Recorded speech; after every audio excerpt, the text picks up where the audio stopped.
İnsan. Belki de varoluşu boyunca yaptığı en temel şey anlam aramaktı. Gökyüzüne bakıp neden mavidir diye sormadan çok önce karanlıkta çıkan sesin ne olduğunu merak etti. Gözlerinin görmediği, ellerinin dokunamadığı her şey için bir açıklama aradı. Çünkü bilinmeyen korkutucuydu ve korkunun boşluğunu ancak anlamla doldurabiliyordu.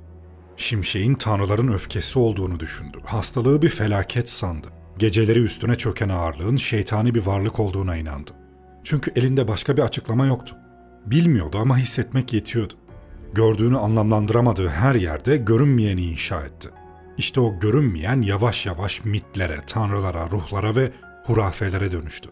Belki de bu yüzden insan sadece düşünen değil, anlam arayan bir varlıktı.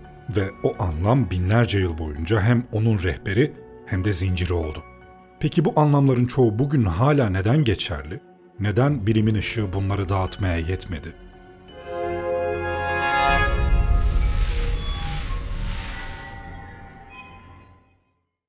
Bizler sadece evrimsel olarak şekillenmiş bedenler değiliz. Aynı zamanda evrimsel olarak şekillenmiş zihinleriz. Atalarımızın yüz binlerce yıl boyunca karşılaştığı tehditlere verdikleri tepkiler bugün hala içimizde yankılanıyor.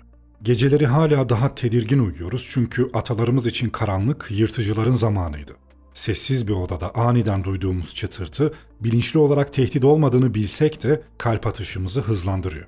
Çünkü bir zamanlar o ses bir ölüm işaretiydi. Evrim bize hayatta kalmak için hızlı kararlar veren şüpheci, bazen paranoyak bir beyin verdi. Bu beyin, rasyonel açıklamalardan önce güvenli olanı hayal etmeye meyilli. Bu yüzden bir çalılığın arkasındaki hışırtıya rüzgar demektense başka şeyler demeyi tercih ettik. Çünkü bir kez yanılmak her şeyin sonu olabilirdi. İşte bu mekanizma görünmeyeni kişiselleştirme eğilimimizi doğurdu. Bu bilişsel refleks bugün bile içimizde yaşıyor. Modern şehirlerde yaşasak da, bilimsel bilgiye erişsek de beynimiz hala bir bakıma taş devrinde. Bu yüzden yıldız kayınca dilek tutuyoruz, siyah kedi görünce uğursuzluk olacağından korkuyoruz, gece aniden uyanınca üzerimizde bir varlık hissediyoruz. Oysa çoğu zaman gerçekte olan sadece zihnimizin evriminden kalan yankılar. Öncelikle büyü kavramıyla başlayalım. İnsanlık tarihinin en eski kelimelerinden biri belki de. Birine dokunmadan onu etkileme arzusu. Bir sözcükle hastalık göndermek, bir işaretle kaderi değiştirmek. Peki ama bu fikir nasıl doğdu? Muhtemelen en ilkel insan topluluklarında bile neden sonuç ilişkisinin çözülemediği bir olayla karşılaşıldığında başladı her şey. Zihin rastlantıyı nedene dönüştürdü ve işte büyü fikri de tesadüfle kasıt arasındaki bu ilk bulanık çizgide doğdu. Zamanla bu düşünce şekli doğa olaylarını kontrol etme, hastalıkları iyileştirme, hatta insanlara zarar verme inancına dönüştü. Kimi zaman bir şamanın elinde iyileştirici bir güce, kimi zaman bir düşmanın elinde ölümcül bir lanete dönüştü. Toplumlar büyüye korkuyla karışık bir hayranlıkla yaklaştı. Çünkü o görünmeyen ama etkili olanın temsilcisiydi. Görmediğini kontrol edemeyen insan, kontrol ettiğine inandığı bir şeyler inşa etti. Ve böylece büyü sadece ritüellerle değil, inançlarla ve korkuyla yayıldı. Büyünün tarihi kocaman bir külliyat. Bu konuyla ilgili hazırladığım şu videoma da bakabilirsiniz ama bu videomda başka bir şey konuşmak istiyorum. Bütün bunların günümüzdeki durumunu. James Randi ile tanışın. Sahtekar medyumları, şifacıları ve büyücüleri ifşa etmesiyle tanınan Kanadalı bir sihirbaz ve bilimsel şüphecilik savunucusuydu. 1964 yılında herhangi bir doğaüstü veya paranormal yeteneği bilimsel test koşulları altında kanıtlayabilen kişiye $1 milyon ödül vereceğini duyurmuştu. Bu meydan okuma 2015 yılına kadar devam etti ve bu süre zarfında 1000'den fazla kişi başvurdu ama hiçbiri başarıya ulaşamadı. Randi'nin amacı doğaüstü iddiaların bilimsel yöntemlerle test edilebilirliğini vurgulamak ve sahtekarları ortaya çıkarmaktı. Meydan okuma, başvuranın iddiasını açıkça tanımlaması ve başarı kriterini önceden kabul etmesi şartıyla yürütülüyordu. Bu sayede testler objektif ve tekrarlanabilir hale getiriliyordu. Randi'nin ifşa ettiği en ünlü vakalardan biri kendisini telekinetik olarak tanıtan James Hidrick'ti. Hidrick, televizyon programında sayfa çevirebildiğini iddia ediyordu. Ama Randi, Hidrick'in bu hareketi gizlice üfleyerek gerçekleştirdiğini ortaya çıkardı. Bir programda Randi masanın üzerine köpük parçacıkları yerleştirerek Hidrick'in üfleme hareketini engelledi ve böylece iddiasını çürüttü. Randi'nin çalışmaları büyü ve benzeri doğaüstü iddiaların bilimsel yöntemlerle test edilmesi gerektiğini gösterdi. Bu yaklaşım günümüzde de geçerliliğini koruyor ve sahte iddiaların ortaya çıkarılmasında önemli bir rol oynuyor. Bu örneği vermemin sebebi şu. Bu örnekler büyü ve benzeri doğaüstü iddiaların bilimsel yöntemlerle test edilmesi ve çürütülmesinin mümkün olduğunu gösteriyor basitçe. Ama bir şekilde bu asla yeterli olmuyor. İnsanlar inatla doğal dünyayı doğal olmayan yollarla etkileyebileceğini iddia eden insanlara inanmaya devam ediyor. Her toplumda oluşmuş yüzlerce, binlerce hurafe inançlar mevcut ve bunlar atom çağını bile geride bırakmış topluluklarımızın hala gündeminde. Mesela bizim toplumumuzda önemli bir yeri olan ve farklı toplumlarda da karşılığı olan karabasan olayını ele alalım. Çocukken neredeyse hepimiz bu kelimeyi bir şekilde duymuşuzdur. Hatta birçoğumuz bunu deneyimlemiş bile olabilir. Gecenin bir yarısı aniden uyanırsın. Gözlerin açıktır ama vücudunu hareket ettiremezsin. Boğuluyormuş gibi hissedersin. Sanki biri göğsünün üstüne oturmuş gibi. Nefesini kesiyordur. Kıpırdayamazsın, konuşamazsın ve korkunun vücut bulmuş halini iliklerine kadar hissedersin. İşte halk arasında karabasan diye adlandırılan bu durum, bir zamanlar cinlerin saldırısı, ruhların musallatı ya da geceleri dolaşan görünmez varlıkların etkisi olarak yorumlandı.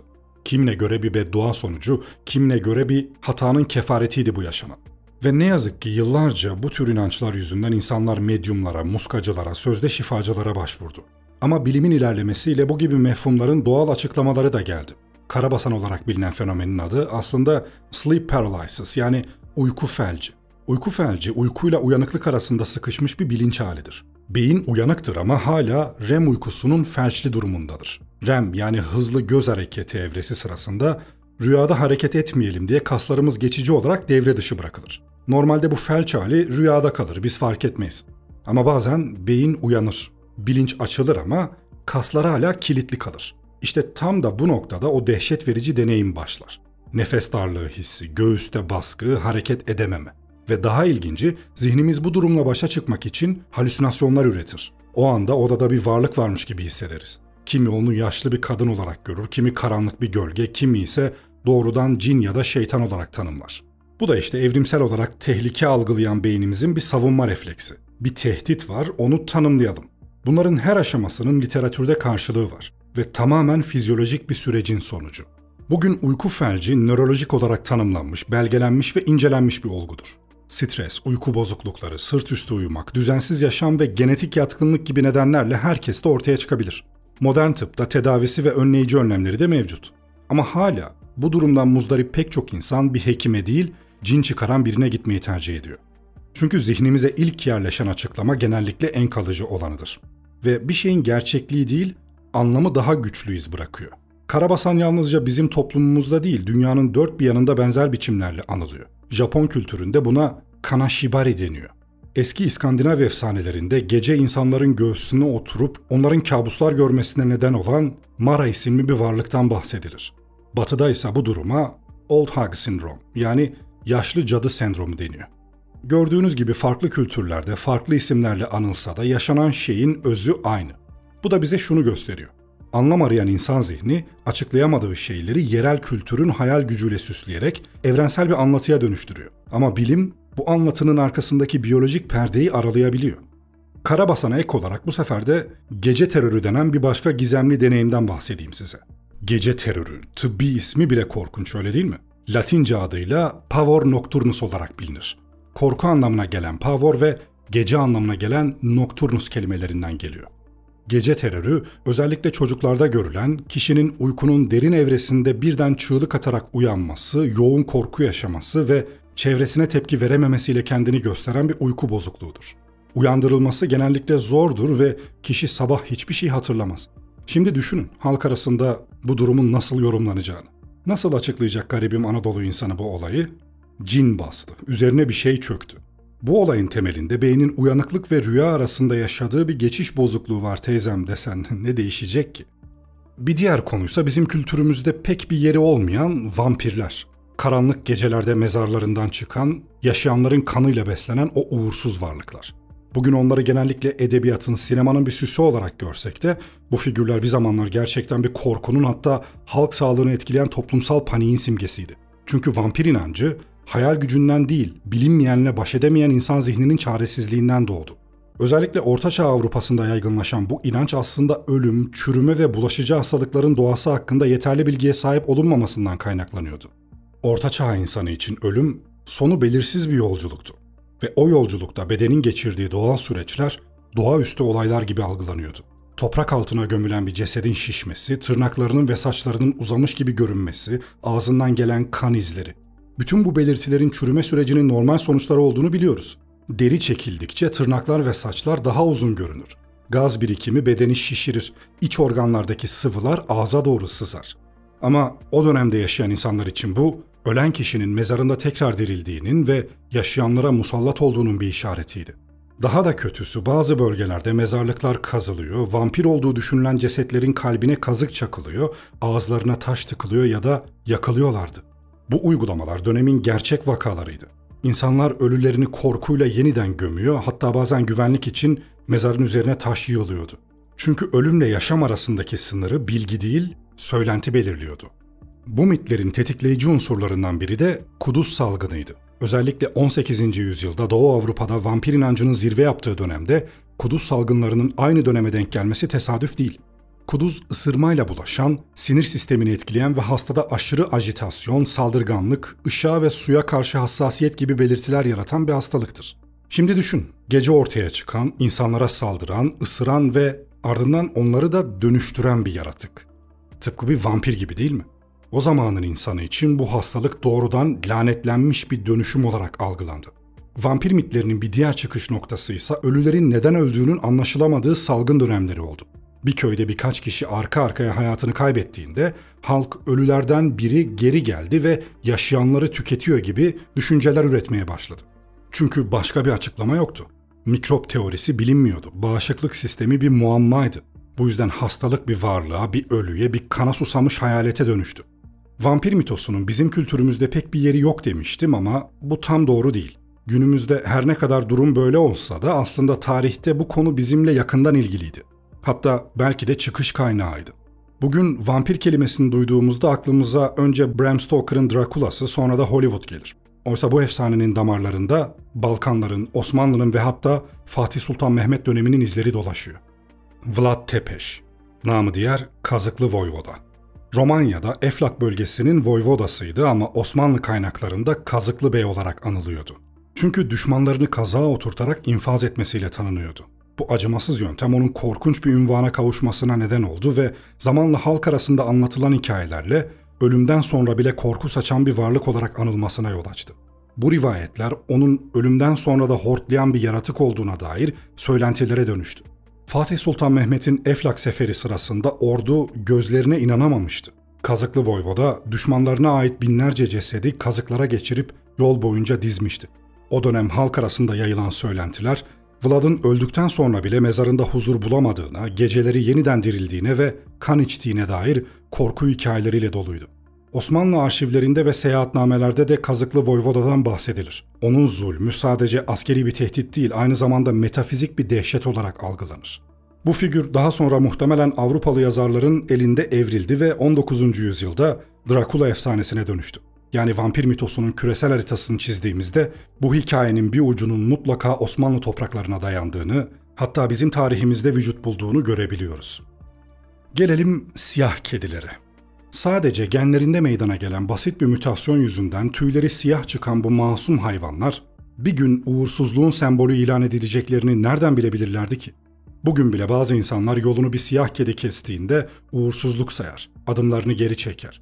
Hatta hala onları evine almak istemeyen, başına bela getireceğine inanan insanlar vardır. Bu sadece masum bir batıl inanç gibi görünse de tarih boyunca pek çok cana mal olmuş, binlerce hayvanın yakılmasına, ezilmesine, öldürülmesine yol açmış bir zihniyetin kalıntısı aslında. Ortaçağ Avrupa'sında özellikle 14. ve 15. yüzyıllarda siyah kediler cadılarla özdeşleştirilmişti. Onların şeytanın yeryüzündeki gölgeleri olduğuna, cadıların ruhlarının kendilerine geçebildiğine inanılıyordu. Bu inanç kilisenin cadı avlarıyla birleşince siyah kediler hedef haline geldi. Avrupa'nın birçok yerinde kediler diri diri yakıldı. Öyle ki 14. yüzyıldaki veba salgınının yayılmasında bu durumun etkili olduğuna dair güçlü bir iddia da var. Zira fare popülasyonunu kontrol altında tutan kedilerin yok edilmesi, hastalığın taşıyıcısı olan pirelerin hızla yayılmasına sebep olmuştu. Yani batıl inanç yalnızca masum bir korku değil, kitlesel felaketlere giden bir yolun başlangıcıydı. Bugün siyah kedilerin uğursuz olduğuna dair hiçbir rasyonel açıklamanın olmadığını biliyoruz. Renkle anlam arasında kurulan bu ilişki, çoğu kültürde karanlığın, bilinmezliğin ve ölümün sembolü olarak kullanılmasıyla ilgili. gözle ayırt etmesi zor olan siyah bir canlının gece sessizce ortaya çıkması özellikle kırsal toplumlarda tedirgin edici bir etki yaratmıştı. Ama bilimsel bilgiyle bu düşüncenin temelsiz olduğunu defalarca kez ortaya koymuş olsak da bu inanç hala pek çok toplumlarda yaşamaya devam ediyor. Aslında bu sadece siyah kedilere özgü değil. Karabasan, büyü, nazar, uğursuz sayılar, gece ıslık çalmanın sıkıntılı olması gibi onlarca hurafe. Çoğu artık bilimsel olarak çürütülmüş ya da açıklanmış olsa da zihinlerimizden silinmiş değil. Çünkü bir inanç yerleştikten sonra sadece bilgiyle değil, zamanla kuşaklar arası geçişle, kültürel mirasla besleniyor. Ve bu inançlar zamanla bir tür gerçekliğe dönüşüyor. Sorgulanmayan, hatta sorgulanması ayıp bulunan bir düşünceye. İşte bu yüzden geçmişte doğru sandıklarımızın bugün artık geçerli olmadığını bilmek yeterli değil. Asıl mesele onların hangi boşluğu doldurduğunu, hangi korkuya karşılık geldiğini anlamakta. Ama biz ne kadar bilinmeyene karşı zayıf olsak da artık o bilinmeyeni tanımlayabilecek bilgiye sahibiz. Şimdi önemli olan bu bilgiyi yalnızca bilmek değil, hissettiklerimizi de onunla yeniden kurabilmek. Bu haftalık benden bu kadar. Emeklerimin karşılığını bir nebze alabilmem için videolarımı beğenmeden ayrılmayın lütfen. Ben Shock Voice. Haftaya yeniden görüşmek dileğiyle. Kendinize iyi bakın, hoşça kalın.